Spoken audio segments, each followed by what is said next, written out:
तो हेलो दोस्तों, study with भरतमाला channel पर आपका स्वागत है। दोस्तों आज मैं आप लोगों को एसएससी जीडी सर का क्वेश्चन सॉल्व कराने वाला हूं दोस्तों, ठीक है। तो आप लोगों को यह वीडियो बहुत इंपॉर्टेंट होने वाला है, क्योंकि आप लोगों को इस वीडियो से पता चल जाएगा कि एसएससी जीडी में किस लेवल का और किस टाइप का क्वेश्चन पूछा जाता है, ठीक है। इसीलिए आप प्लीज़ इस वीडियो को शुरू से लास्ट तक जरूर देखें, ताकि आपको ये सब पता चल जाए, ठीक है। तो जैसे कि आप लोगों को पता ही है कि मैं आप लोगों को एसएससी जीडी 2021 का क्वेश्चन सॉल्व कराने वाला हूँ, ठीक है, जो आ चुका है एग्जाम में।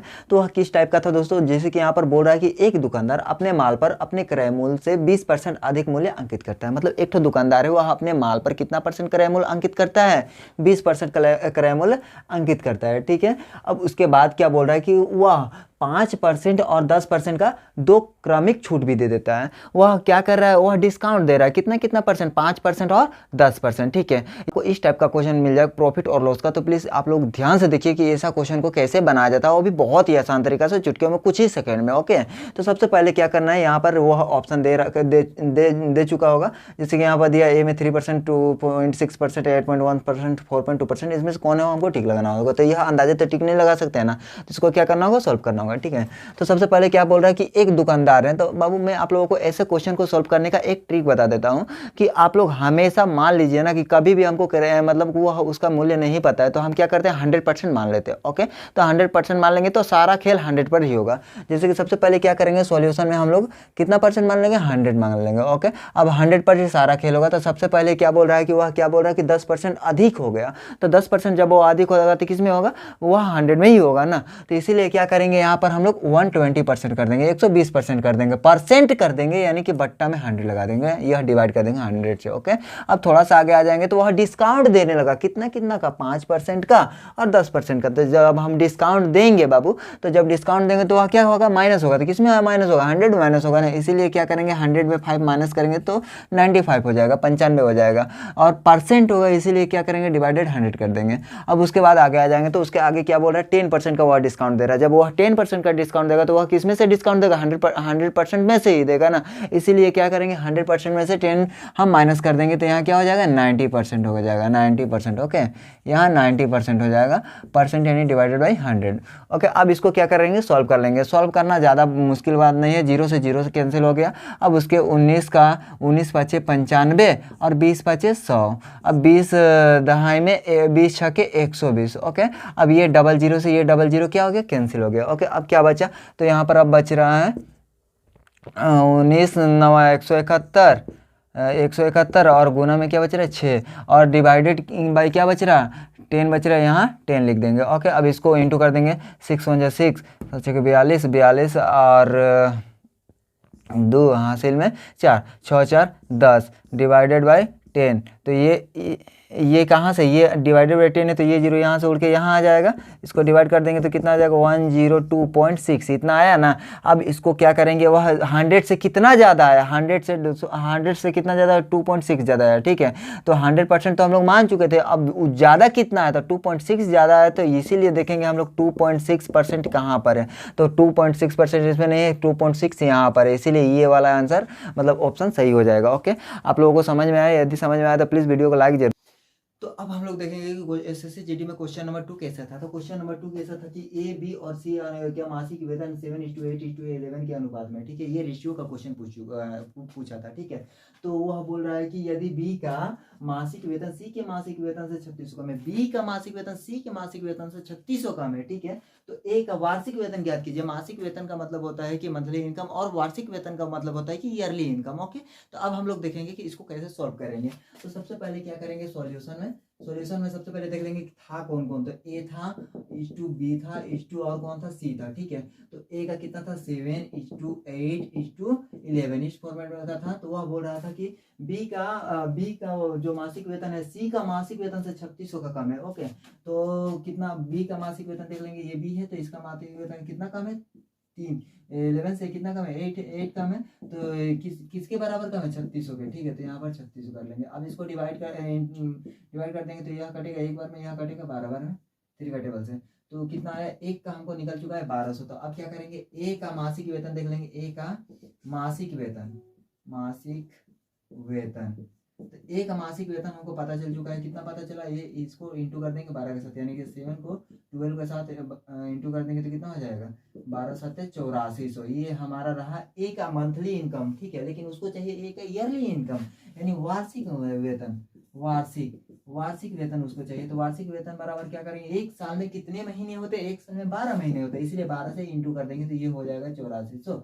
तो 00 12 चौके 48 के 8 हासिल 4, 12 8 96 4 100, कितना निकला 1,08,000। 1,08,000 ऑप्शन में सेलेक्ट कीजिए ना, कहाँ है, तो 1,08,000 ऑप्शन में यहाँ नजर आए, तो ये रहा हमारा आंसर। ओके, तो चलिए दोस्तों अब हम लोग देखते हैं क्वेश्चन 3 किस फॉर्मेट का आया हुआ था। ओके, तो किस फॉर्मेट का क्वेश्चन था कि यहाँ पर क्या बोल रहा है कि एक व्यापारी अपने सामान पर क्रय मूल्य से 20% अधिक मूल्य अंकित करता है। एक तो व्यापारी हो, अपने सामान पर कितना परसेंट मूल्य अंकित अधिक कर रहा है, 20%, ठीक है। और वह अपने ग्राहक के बिल में 10% अधिक छूट देता है। अपने ग्राहक के बिल में कितना परसेंट का छूट दे रहा है, 10% का छूट दे रहा, वह कितना लाभ अर्जित करेगा। तो जब आप लोगों को पता ही होगा कि जब कभी भी एक ही वस्तु पर 2 बार घटना घट जाए ना, जब कभी भी एक वस्तु पर 2 बार घटना घट जाए तो ए बी वाला फार्मूला आप लोगों को याद ही होगा। ए बी वाला कौन सा फार्मूला, यहाँ पर फार्मूला होता है ना ए बी वाला, जैसे कि एक फार्मूला हम बता देते हैं। ए बी वाला कौन था, A plus B plus A B divided by 100, ठीक है ना। ये ए बी वाला फार्मूला है। या एक जब कभी भी एक वस्तु पर 2 बार घटना घट जाए तो इस फार्मूला का यूज हम लोग करते हैं। तो यहाँ पे एक वस्तु पर 2 बार घटना घट चुका था ना, तो इस पर भी यही फार्मूला यूज करेंगे। तो यहाँ पर क्या है, तो यहाँ पर सबसे पहले क्या बोल रहा है कि ए, तो ए यहाँ पर क्या हो रहा है, 20% हो रहा है, ठीक है। तो 20% अधिक होगा तो वह प्लस में होगा, इसीलिए हम क्या करेंगे, सॉल्यूशन में आके लिख लेंगे 20, ठीक है ना। अब उसके बाद क्या बोल रहा है कि अधिक हो रहा है, फिर बोल रहा है कि और अपने ग्राहकों पर 10% डिस्काउंट दे रहा है। डिस्काउंट दे रहा है यानी कि डिस्काउंट यानी माइनस, डिस्काउंट यानी माइनस कितना परसेंट, 10%, ठीक है, 10 दे देंगे। फिर से क्या करेंगे, ये प्लस है और ये माइनस है, ये प्लस ये माइनस क्या होगा, माइनस हो जाएगा। फिर से क्या ए बी है ना, तो यहाँ पर क्या करेंगे ए बी, ए कितना था 20 था और बी कितना था 10 था, तो यहाँ 10 कर देंगे डिवाइडेड बाई 100। ओके, यहाँ तक समझ में आ गया ना। अब क्या करेंगे, ये जीरो से ये जीरो कैंसिल, ये जीरो से ये जीरो कैंसिल, खत्म है। अब उसके बाद क्या बचा, यहाँ पर 20 को 10 से घटा देंगे, कितना बचा 10, और माइनस में क्या बचा 2। अब 10 से 2 घटा देंगे तो कितना हो जाएगा 8 हो जाएगा, कितना हो जाएगा 8। ये 8%, 8% किसमें है, इसमें है ना, ये रहा हमारा आंसर, ठीक है ना।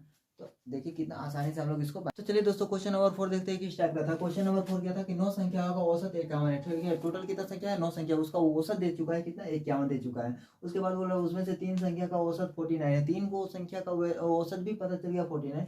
उसके बाद क्या बोल रहा है, जो 4 संख्या है उसका औसत कितना 46 है। तो इसको हम लोग कैसे बनाते हैं वो देखिएगा इसका ट्रिक, ठीक है, थोड़ा ध्यान से देखिएगा इसका ट्रिक को। तो सोल्यूशन में आ जाएंगे, सबसे पहले देखेंगे टोटल कितना संख्या था, 9 संख्या था, उसका औसत कितना दिया हुआ था 51 दिया हुआ था। ओके, फिर से क्या बोल रहा है कि फिर से वहाँ कितना दे चुका है, 3 संख्या का औसत, 3 संख्या का औसत कितना दिया हुआ है, 3 संख्या का औसत 49 है, तो लिख देंगे 3 इंटू 49। फिर से प्लस में, और 4 संख्या का जो औसत है वह कितना दे चुका है, 46 दे चुका है। 4 संख्या का औसत जो है 46 दे चुका है, ठीक है। लेकिन यहाँ पर हमको टोटल 9 संख्या था, हमको 3 और 4 7 संख्या का पता चला, और 2 संख्या का पता चला कि नहीं पता चला, इसीलिए क्या करेंगे 2 यहाँ पर डिवाइड कर देंगे। जितना नहीं पता होता है उससे डिवाइड किया जाता है। अब उसके बाद क्या करेंगे, इसको मल्टीप्लाई कर देंगे तो 9 5 45, ठीक है, 9 1 9 9 5 45, माइनस प्लस माइनस 3 9 27, 3 4 12 प्लस 2 कितना हो जाएगा 14। फिर से माइनस प्लस माइनस 6 चौके 24 के 4 हासिल में 2, 4 चौके 16 2 18, कितना बचा 184 डिवाइडेड बाई 2। अब क्या करेंगे 4 5 9 है तो 4 5 9, माइनस माइनस क्या होता है प्लस होता है, बट साइन होता है माइनस का, 7 4 11 और 8 है 4, 7 4 11 8 4 12 1 13, फिर 1 1 2 1 3। अब इसको क्या करेंगे माइनस कर दें, 9 से 1 जाएगा कितना बचेगा 8, फिर 5 से 3 जाएगा कितना बचेगा 2, फिर 5 4 से 3 जाएगा 1, कितना है 128 का 128, और डिवाइडेड बाई क्या चल रहा था 2 चल रहा था, इसीलिए 2 से डिवाइड कर देंगे। इसको डिवाइड कर देंगे कितना आ जाएगा 6 और 4 कितना है 64। 64 कहाँ पर है 64 यहाँ डी नंबर में, ये रहा हमारा आंसर। ओके दोस्तों अब हम लोग देखेंगे क्वेश्चन नंबर 4 जो था वह किस टाइप का था। ओके तो चलिए देखते हैं। सबसे पहले क्या बोला, 9 संख्याओं का औसत 51 दे चुका है, ठीक है। टोटल कितना संख्या है 9 संख्या है, 9 संख्या का जो औसत है वह कितना दे चुका है 51 दे चुका है। उसके बाद क्या बोल रहा है, उसके बाद बोला कि 3 संख्याओं का औसत 49 है। 3 संख्या जो है उसका हमको पता है, 3 संख्या का औसत जो है 49 पता है, और बोल रहा है कि शेष जो 4 संख्या बच रही है ना, शेष जो 4 संख्या बच रही है उसका जो दिया हुआ है वो 46 दिया हुआ है, यानी 4 संख्या का औसत होगा 46 दे चुका है। लेकिन यहाँ पर टोटल 9 संख्या था, हमको 3 और 4 7 ही पता चला और 2 पता चला कि जब 2 नहीं पता चला तो वही 2 से हम लोग क्या करेंगे, डिवाइड कर देंगे। ठीक है, 9 को इससे डिवाइड करेंगे तो कितना हो जाएगा, 9 1 9 और 9 5 45। ठीक है, ये रहा हमारा। और उसके बाद माइनस है तो माइनस और प्लस माइनस, 3 को 9 से गुना करेंगे, 3 9 27 और हासिल 2, 3 चौके 12 2 14, फिर प्लस माइनस प्लस माइनस हो जाएगा, 4 चौके 24 के 4, हासिल में 2, 4 चौके 16 2 18। अब किससे डिवाइड करना है, 2 से डिवाइड करना। ओके, अब ये 44 5 9 है तो 4 5 9, उसके बाद minus minus minus minus plus होता है बट साइन होता है माइनस का। तो 7 4 11, 4 8 12, 1 13, 1 1 2 1 3, कितना हुआ, इतना हुआ। डिवाइडेड बाई क्या चल रहा है, 2 चल रहा है। अब इसको माइनस कर देंगे, 9 से 1 जाएगा 8, फिर 5 से 3 जाएगा, 5 से 3 जाएगा 2, फिर से 4 से 3 जाएगा 1, और डिवाइडेड बाई क्या है 2। अब इसको डिवाइड करेंगे कितना हो जाएगा 6 और ये 4, कितना है 64। 64 कहाँ पर है, 64 डी नंबर में। ये रहा हमारा आंसर। तो चलिए दोस्तों, आप लोगों को पता चल गया ये ट्रिक, इसको थोड़ा ध्यान से देखिए। तो नेक्स्ट क्वेश्चन में क्या बोला कि एक लंबवृत्त शंकु का व्यास 60 सेंटीमीटर, इसमें शंकु का बात कर रहा है। शंकु मतलब कि जोकर का टोपी, आप लोगों को पता ही होगा। ठीक है, जोकर का टोपी बोलो या बर्थडे पार्टी का टोपी बोलो, वह किस फॉर्मेट का होता है, इस फॉर्मेट का होता है। उसका क्या दे चुका है, उसका बोल रहा है व्यास दे चुका है, डायमीटर। डायमीटर यानी कि यहाँ से यहाँ तक वह दे चुका है कितना, 60 सेंटीमीटर। तो हम लोग यहाँ लिख सकते हैं डी बराबर कितना दे चुका है, 60 सेंटीमीटर। तो हमको क्या निकालना होता है, आर। तो डी का आर किसे निकलता है, उसका आधा कर देते हैं। तो 60 का आधा कितना हो जाएगा, 30 सेंटीमीटर। ठीक है ना, ये रहा हमारा आर। आर हमको पता चल गया। लेकिन फिर बोला उसका ऊंचाई दे चुका है, उसका ऊंचाई 16 सेंटीमीटर ऊंचाई, यानी कि ये वाला हिस्सा वह दे चुका है। ठीक है, वह कितना दे चुका है, 16 सेंटीमीटर। लेकिन हमको क्या चाहिए, ये वाला हिस्सा चाहिए, एल चाहिए। एच बराबर दे चुका है 16 सेंटीमीटर। ठीक है, तो एल बराबर क्या हो जाएगा, एल स्क्वायर बराबर फार्मूला होता है एल बराबर क्वेश्चन होता है एल स्क्वायर बराबर फार्मूला होता है, क्या होता है, h square plus r square. तो एल स्क्वायर बराबर हो जाएगा एच स्क्वायर, एच कितना है, एच यहाँ पर है तुम्हारा 16 centimetre plus r square, r कितना है, आर यहाँ पर 30 है तो 30। ठीक है ना, स्क्वायर कर देंगे दोनों को। तो अब जाके इधर स्क्वायर है, उधर जाएगा तो किसमें जाएगा, रूट में जाएगा। यानी रूट ओवर 16 का स्क्वायर क्या होता है, 16 का स्क्वायर होता है 256। 256 होता है, 16 का स्क्वायर 256 प्लस है तो प्लस 30 का स्क्वायर कितना होता है, 900 होता है तो 900। तो एल बराबर क्या हो जाएगा, 256 900 1156। अब 1156 को रूट से बाहर निकालेंगे तो कितना निकलेगा, वहाँ निकलेगा 34 सेंटीमीटर। अब हमको एल पता चल चुका है। अब हम शंकु का वक्र पृष्ठीय क्षेत्रफल ज्ञात पता ही होता है क्या होता है, शंकु का वक्र पृष्ठीय क्षेत्रफल पाई आर एल होता है। तो पाई का पाई हो जाएगा, और आर का कितना था, आर का था यहाँ पर 30, और एल का कितना निकला 34। तो ये दोनों को आपस में क्या कर देंगे, इंटू कर देंगे। ठीक है ना, तो पाई हो जाएगा 3 चौके 12, 0 3 के 9 9 1 10, कितना आया। अब पाई उधर से जाएगा तो 1020 पाई, 1020 पाई कहाँ है, यहाँ पर सी नंबर 1020 पाई है। ये रहा हमारा आंसर। ठीक है,